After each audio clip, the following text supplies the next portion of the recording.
নমস্কার, আমি বন্দনা। আমার কিচেনে আপনাদের সবাইকে স্বাগত জানাই।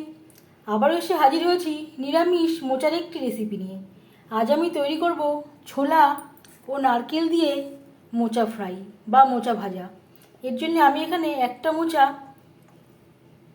ছাড়িয়ে নেওয়ার পর একটু বড় করেই আমি টুকরো করে কেটে নিয়েছিলাম। 4-5 ঘন্টা ভিজিয়ে রাখার পর মোচা আমি সেদ্ধ করে নিয়েছি। দেখে নেওয়া যাক আজকের এই রেসিপিটি। মোচা ফ্রাই বা মোচা ভাজা তৈরি করার জন্য আমি এখানে 4 চামচ রিফাইন্ড অয়েল গরম করে নিয়েছি। ফোড়নে দিয়ে দিলাম একটা শুকনো লঙ্কা, তেজপাতা, গোটা জিরে। তেজপাতা আর শুকনো লঙ্কা আমি টুকরো করে নিয়েছি। 10-15 সেকেন্ড ভেজে নেওয়ার পর দিয়ে দেবো নারকেল কুচি।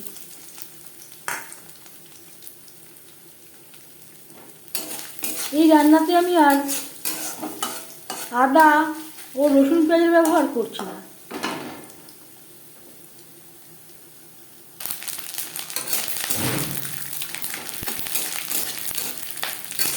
নারকেল ভাজা হয়ে গেছে।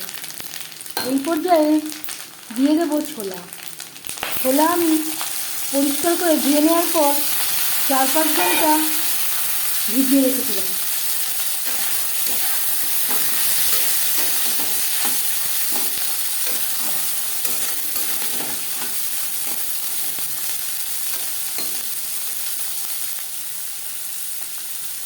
আর লাগছে স্বাদ মতো লবণ,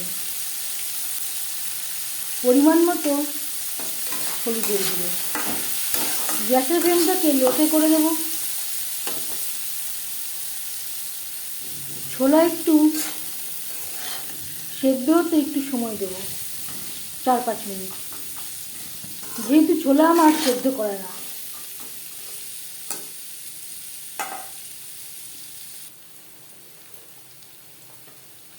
আর দিয়ে দেব ধনে ও জিরের গুঁড়ো।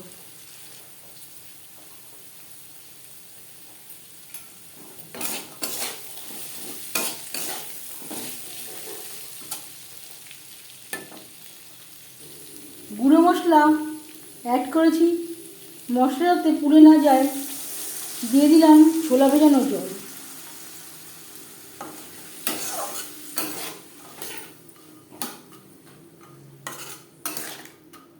ছোলার সাথে 2-3 মিনিট মশলার সাথে ছোলা 2-3 মিনিট নাড়াচাড়া করে নেব। ছোলা প্রায় সেদ্ধ হয়ে গেছে। এই পর্যায়ে দিয়ে দেব মোচা। মোচা আমি আজকে ম্যাশ করে নিলাম না, আপনারা চাইলে ম্যাশ করে নিতে পারেন বা আধা ভাঙাও করে দিতে পারেন।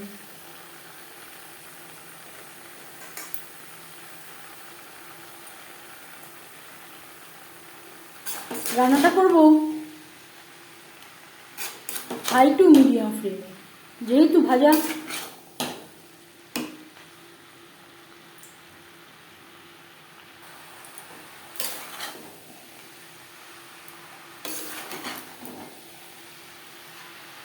লো ফ্লেমে রান্না করতে গেলে মোচার থেকে জল বেরিয়ে যাওয়ার সম্ভাবনা থাকতে পারে।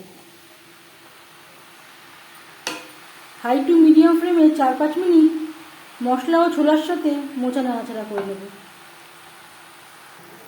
4-5 মিনিট হাই টু মিডিয়াম ফ্লেমে নাড়াচাড়া করে নেওয়ার পর এবার যাচ্ছি ফাইনাল স্টেপে। সবশেষে দিয়ে দেব সুগার পাউডার। আমার কাছে তৈরি করা ছিল তাই আমি ব্যবহার করছি। এর পরিবর্তে আপনারা দানা চিনিও ব্যবহার করতে পারেন। মোচার সাথে বেশ ভালো করে মিক্সড করে দেব। 3-4টে কাঁচা লঙ্কা, 1 চামচের 3 ভাগের 1 ভাগ গরম মশলা পাউডার। আমি আর ঘি ব্যবহার করলাম না, আপনারা চাইলে ঘি ব্যবহারও করতে পারেন। গরম মশলা পাউডার, চেরা কাঁচা লঙ্কা মোচার সাথে বেশ ভালো করে মিক্সড করে দেবো। 1 মিনিট নাড়াচাড়া করে নেওয়ার পর গ্যাসের ফ্লেমটা অফ করে দেবো।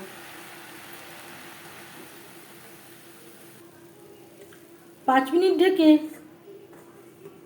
স্ট্যান্ডিং টাইমে রাখবো। নিরামিষ মোচা রেসিপিটি কেমন লাগলো অবশ্যই জানাবেন কমেন্টের মাধ্যমে। যদি এই রেসিপিটি ভালো লেগে থাকে লাইক করবেন, শেয়ার করবেন, সাবস্ক্রাইব করবেন আমার চ্যানেলটিকে, বেল আইকনটা ক্লিক করে দেবেন। যখন আমি নতুন ভিডিও আপলোড দেব তার নোটিফিকেশান সবার আগে আপনার কাছে পৌঁছে যাবে। আপনারা সবাই অনেক অনেক ভালো থাকবেন। এই রেসিপিটি সার্ভ করতে পারেন গরম গরম ভাতের সাথে বা ডালের সাথে।